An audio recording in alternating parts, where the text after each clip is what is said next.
Good afternoon, Professor Black. So, this week I decided to cover chapter 13 in our book, which goes into the topic of immersion journalism and how journalists should conduct themselves when dealing with more human interest topics. It all opens up about a journalist who was working for a scientific magazine, and she was concerned about how that particular publication was really persistent on just publishing numbers and statistics without getting to the heart of the matter. So, this journalist decided to take a little bit of an indirect approach when she decided to cover one of the most crime ridden and drug fueled neighborhoods in New York.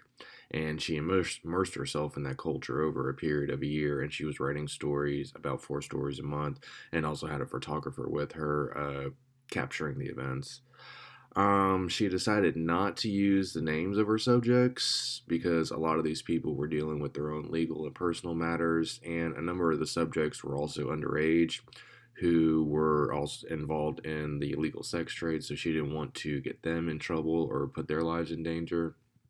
And while her reporting didn't get the attention it deserved from the magazine's circulation at first, it eventually grew to be an interesting topic among its readers. Its readers just wasn't at first used to the kind of emotional approach that this publication was using for a change.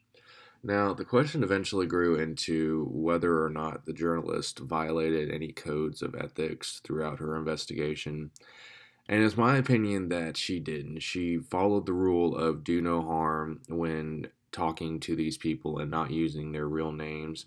And I also think this was a particular subject where you're going to do more harm if you're just revealing these names to people or you're telling the police these particular people's business because you're going to eventually lose out on sources, and these sources might be your only avenues of information after a while.